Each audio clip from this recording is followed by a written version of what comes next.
रघुवर दास जी के मुखौटा कौन थे, सवाल यही आएगा। पंकज मिश्रा की भूमिका 5 वर्षों में कौन निभा रहा था, ये जांच ईडी नहीं करेगी तो यही माना जाए कि हेमंत सोरेन जो कह रहे हैं वो सही बात है। तो जिन आरोपों में ईडी ने पूजा सिंघल को पकड़ के जेल में बंद कर दिया है, उन्हीं आरोपों में 2017-18 में रघुवर दास जी ने भी इस घोटाले की जांच कराई थी। तो इससे तो साबित हो जाता है ना कि प्रेम प्रकाश से इनके बड़ी घनिष्ठ संबंध रहे। मुख्यमंत्री से हटने के बाद उसने इनके लिए इनोवा कार का इंतजाम कराया, फॉर्चुनर कार का इंतजाम कराया। हेमंत सोरेन जी ने जितनी गलती किया है या उनके विधायक प्रतिनिधि ने जितनी गलती किया है, ज़रूर उसकी सज़ा उनको मिलेगी। 2013 से 2019 के बीच में ही अवैध धन सृजित हुआ है। 2013-14 को मिला दिए दोनों साल में तो केवल 10 करोड़ रुपए का अवैध धन इनके अस्पताल के बैंक खाता में आया है। जो ईडी दे रहा है इस 2 साल में, जो आंकड़े की 3531 रेक चालान अवैध हुआ और ट्रकों से गया, जल परिवहन से गया, तो ये केवल हेमंत सोरेन जी के 2 साल का ही नहीं है। 1.25 साल से अधिक हो गया। मेरहाट घोटाले में एसीबी ने पीई जांच करके दे दिया है। 13 लोगों को दोषी पाया है, उसमें रघुवर दास जी का नाम पहले नंबर पर है। नंबर 1 अभियुक्त हैं वो। नमस्कार, द न्यूज़ पोस्ट देख रहे हैं आप और मैं हूं समीर। झारखंड में ईडी की कार्रवाई जारी है और इसमें मुख्यमंत्री हेमंत सोरेन तक यह जांच का दायरा पहुंच गया है। इस पर हम बात करेंगे विधायक सरयू राय से। ईडी की लगातार कार्रवाई चल रही है, क्या कहेंगे इस पर आप? ईडी ने पिछले फरवरी-मार्च में जब मामले में तेज़ी दिखाना शुरू किया, उस समय ही मैंने कहा था कि ईडी सही तरीके से जांच करेगा, निष्पक्षता बरतेगा तो हेमंत सोरेन से शुरू हुई जांच रघुवर दास के सरकार तक पहुंचेगी। दोनों ही मामले में, जो साहेबगंज से पत्थर का अवैध परिवहन और अवैध खनन हुआ है वो भी, और पूजा सिंघल जी जिस मामले में जेल में हैं मनरेगा घोटाला का, ये दोनों ही जांच के बारे में मैंने कहा था। अब ईडी ने इन मामलों में चार्जशीट दाखिल कर दिया है। चार्जशीट दाखिल किया है तो अपने चार्जशीट में उसने ये कहा है कि पीरपैंती एक जगह है, साहेबगंज के बाद मिर्जा चौकी है, मिर्जा चौकी झारखंड में, उसके सटे पीरपैंती स्टेशन है।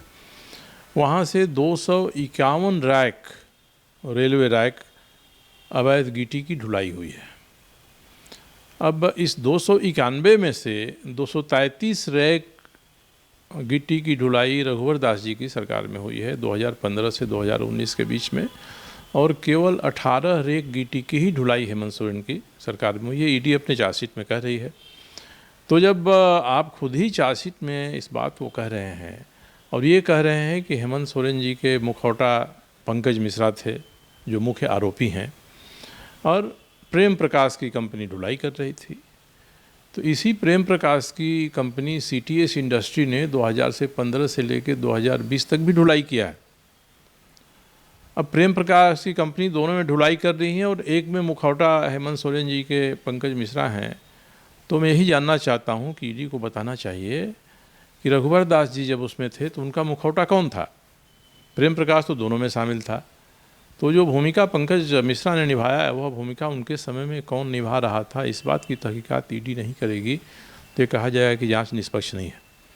अब जिन 5 वर्ष थे रघुवर दास जी सरकार के, उन 5 वर्षों में 3 डीएमओ गए हैं वहाँ। जब ये सरकार बनी 2014 के अगस्त में, तो उसमें फेंकू राम थे जो डीएमओ थे, अब उनका देहांत हो गया है। 2 साल रहे। 2 साल में 2015 में मुझे लगता है कि 15-16 रैक की ढुलाई हुई है, और 2016 में तो केवल 1 रैक की अवैध ढुलाई हुई है। तब उनको हटा दिया गया, बदल दिया गया। उसके बाद बनाए गए एक किस्कू थे। किस्कू बने तो उनके समय में भी ढुलाई बहुत सीमित रही, यानी किस्कू और फेंकू राम का अवधि जोड़ लीजिए तो 3 वर्षों में केवल 48 रेक गिट्टी की अवैध ढुलाई हुई है। अब किस्कू को बदल के विभूति कुमार को बना दिया गया। विभूति कुमार आज तक भी हैं। विभूति कुमार बने तो पहले ही साल 2018-19 में उन्होंने 117 रेक अवैध गिट्टी की ढुलाई 1 साल में करा दिया, और दूसरे साल में भी उन्होंने जो कराया, दोनों को जोड़ दीजिए तो 117 ही है, और उन्होंने जो किया 2 साल में 185 रेक गिट्टी की अवैध ढुलाई विभूति कुमार के डीएमओ बनने के बाद रघुवर दास जी के समय में हुआ है। तो ये जो दो डीएमओ पहले थे, ये दोनों बहुत अधिक आपका अवैध काम नहीं कर पा रहे थे, आपने उनको हटा दिया। लगता है कि इसका खामियाजा उन्हें भुगतना पड़ा क्योंकि पद से हटाया गया वहाँ से। हाँ, इसीलिए मैं कह रहा हूँ कि विभूति कुमार के समय की, उसके पहले के डीएमओ से बात करना चाहिए, पूछताछ करनी चाहिए। और उसके बाद रघुवर दास जी के मुखौटा कौन थे, सवाल यही आएगा। पंकज मिश्रा की भूमिका 5 वर्षों में कौन निभा रहा था, ये जांच ईडी नहीं करेगी तो यही माना जाएगा कि हेमंत सोरेन जो कह रहे हैं वो सही बात है कि साहब आप हमारे ही गर्दन पकड़ना चाहते हैं, हमारे ही खिलाफ जांच करना चाहते हैं, इससे ईडी की साख घटेगी। अब दूसरा जो घोटाला हुआ है मनरेगा का, जिसमें पूजा सिंघल जेल में है, तो जिन आरोपों में ईडी ने पूजा सिंघल को पकड़ के जेल में बंद कर दिया है, उन्हीं आरोपों में 2017-18 में रघुवर दास जी ने भी इस घोटाले की जांच कराई थी।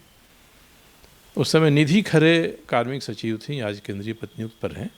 निधि खरे ने संचिका में खूब जोरदार तरीके से सारा प्रमाण देते हुए लिखा है कि बहुत गड़बड़ हुआ है, बहुत घोटाला हुआ है, इस पर कार्रवाई होनी चाहिए। मगर उसके बाद रघुवर दास जी ने कंडक्टिंग अफसर बहाल करके और क्लीन शीट दे दिया, कहा कि आरोप मुक्त कर दिया कि कोई दोष नहीं है पूजा सिंघल जी का इसमें। तो जिस मामले में ईडी ने आज उनको जेल में रखा है और उसी मामले में रघुवर जी ने उनको आरोप मुक्त कर दिया, क्लीन शीट दे दिया, तो ईडी को इन संचिकाओं की तह में जाना चाहिए कि नहीं जाना चाहिए। दूसरा कि जो ईडी ने कहा है, जो धन शोधन का आंकड़ा दिया है, वो ये कहा है कि मनरेगा घोटाले में 2013 से 2019 के बीच में ही अवैध धन सृजित हुआ है। 2013-14 को मिला दिए दोनों साल में तो केवल 10 करोड़ रुपए का अवैध धन इनके अस्पताल के बैंक खाता में आया है। और रघुवर दास जी की जो सरकार है उसमें 146 या 156 करोड़ रुपया उसके बाद 5 वर्षों में आया है। तो अब ईडी इसकी जांच नहीं करेगी तो सामान्य बुद्धि वाला आदमी भी कहेगा कि ईडी नाजायज़ कर रही है, और यही बात मुख्यमंत्री हेमंत सोरेन जी कह रहे हैं, तो उनकी बात तो सही साबित होगी। और बाद में जो ईडी ने चार्जशीट में दिया है कि 10 जगह से और 10 जगह से ढुलाई हुई है, उसमें 2 वर्षों में 3531 रेक अवैध गया है, आप उसमें ये भी तो देना चाहिए कि उस दरमियान जब सरकार रघुवर जी की थी उस समय कितना रेक उन 10 स्टेशनों से गया है। ये इस पर चुप है, साइलेंट है। तो इसलिए ईडी को पूरी पारदर्शिता के साथ जांच करनी चाहिए, तब सही आंकड़े घोटाले के आएंगे। ईडी का उद्देश्य ये होना चाहिए कि धन शोधन है, मनी लॉन्ड्रिंग है, हम उसकी जांच कर रहे हैं, न कि हम मुख्यमंत्री हेमंत सोरेन की जांच कर रहे हैं। अगर 2 साल तक ही ईडी सीमित जांच की रखेगी तो ये न्याय नहीं होगा। आप लगातार ट्वीट कर भी जैसे ही ईडी की कार्रवाई शुरू हुई किसी पुनीत का जिक्र करते हैं जिनकी कार से पूर्व मुख्यमंत्री घूमते हैं, कौन है वो? पुनीत भार्गव को भी ईडी ने पकड़ा है। वो प्रेम प्रकाश के पार्टनर हैं, दोनों सासाराम के रहने वाले हैं। मैंने उसके बारे में बताया था। एक इनोवा गाड़ी उसकी है, उसने फरवरी 2000 में या जनवरी 2000 में ख़रीदा है। जब रघुवर दास जी 2019 के दिसंबर में मुख्यमंत्री से हट गए तब उसने इनोवा गाड़ी खरीदा। वो इनोवा गाड़ी पर रघुवर दास जी चलते रहे हैं, अनेकों कार्यक्रमों में उसकी तस्वीर है, और वह गाड़ी रघुवर दास जी के घर के गराज में खड़ी है, इसकी भी तस्वीर है, उसके सामने खुद वो भी खड़े हैं। इसके अलावा एक और फॉर्चूनर भी है जिस पर घूमते रहे हों। तो इससे तो साबित हो जाता है ना कि प्रेम प्रकाश से इनके बड़ी घनिष्ठ संबंध रहे। मुख्यमंत्री से हटने के बाद उसने इनके लिए इनोवा कार का इंतजाम कराया, फॉर्चूनर कार का इंतजाम कराया। 2 साल तक अनेकों तस्वीरें हैं, वीडियो फोटोज़ हैं कि आप साहब इन पर घूम रहे हैं, और इसके बाद भी ईडी उधर नहीं नज़र डालेगी तो आप क्या कहेंगे इसके बारे में? जनता निष्कर्ष क्या निकालेगी? हमारा उद्देश्य ये नहीं है कि हेमंत सोरेन जी की गर्दन पकड़ ली जाए। हेमंत सोरेन जी ने जितनी गलती किया है या उनके विधायक प्रतिनिधि ने जितनी गलती किया है, ज़रूर उसकी सज़ा उनको मिलेगी, मगर बाकी लोग छूट जाएं और हेमंत जी गिरफ्त में आ जाएं, ये अगर होगा तो ईडी की साख पर सवाल उठेगा, ईडी की विश्वसनीयता पर सवाल उठेगा। मुख्यमंत्री हेमंत सोरेन से 17 तारीख को जब पूछताछ हो रही थी तो उन्होंने एक लेटर दिया था ईडी को, शायद वो आपने भी देखा होगा कि इतना अवैध खनन जो 1000 करोड़ रुपए बताया गया उतना नहीं हो सकता है। नहीं, उन्होंने जिस तरह से पत्र लिखा है उस पत्र की ईडी अलग व्याख्या कर रही है। ईडी कह रही है कि हेमंत सोरेन जी ने कहा है कि रॉयल्टी उतनी नहीं आ सकती है, हम अवैध खनन की कीमत भी जोड़ रहे हैं, परिवहन भी जोड़ रहे हैं, दोनों ही जोड़ेंगे, मगर ये दोनों को जोड़ेंगे तब भी देखिए परिस्थितियाँ क्या थीं। 2020 के मार्च के बाद कोरोना आ गया, साल भर तो हम लोग कोरोना के दौर में थे, थोड़ा समय छूट मिली, कोरोना का दूसरा चरण आ गया, तो 2020-21 के 2 साल तो कोरोना की चपेट में निकल गए। सारी गतिविधियां बंद थी उस समय साहब, रेलवे की माल ढुलाई ही हो रही थी और बाकी गतिविधियां बंद थी, ऐसा तो नहीं है, उस पर भी प्रभाव पड़ा होगा। इसलिए ये जो ईडी दे रहा है इस 2 साल में जो आंकड़े की 3531 रेक चालान अवैध हुआ और ट्रकों से गया, जल परिवहन से गया, तो ये केवल हेमंत सोरेन जी के 2 साल का ही नहीं है। तो जैसे ही ईडी की दबिश बनी है झारखंड में, उसके बाद सीआईडी और एसीबी भी एक्टिव हुई है। सरकार की ओर से पूर्व मंत्री जो पूर्व के कार्यकाल हुए हैं रघुवर दास सरकार के, उन पर जांच बैठाया गया है। तो क्या इसे कह सकते हैं कि बदले की भावना से ये सब हो रहा है? नहीं, ये दिखाई तो पड़ेगा, मगर मैं अभी भी यही कहता हूँ कि जिन पर एसीबी जांच कर रही है, सीआईडी जांच कर रही है, उनका दोष है कि नहीं है, और जिस पर ईडी जांच कर रही है दोष है कि नहीं है। इसलिए जो संस्थाएं हैं एसीबी और ईडी, इन संस्थाओं को विवाद के घेरे में लाने से किसी समस्या का समाधान नहीं होगा। भारत सरकार की संस्था है ईडी, संविधान के प्रावधान कानून के आधार पर बनी हुई है। कहीं गलत किया है तो गलती पकड़ी गई है, तो इनके अफसरों को भी सज़ा मिली है। इसलिए ईडी एसीबी तो एक औजार है, हथियार है, इंस्ट्रूमेंट हैं। इन इंस्ट्रूमेंट को चलाने वाले हाथ कौन है, वो क्या कर रही है, देखना होगा। अगर हमारे जो मुख्यमंत्री जी हैं, इनकी एसीबी कितनी कारगर है। 1.25 साल से अधिक हो गया मेनहाट घोटाले में एसीबी ने पी जांच करके दे दिया है।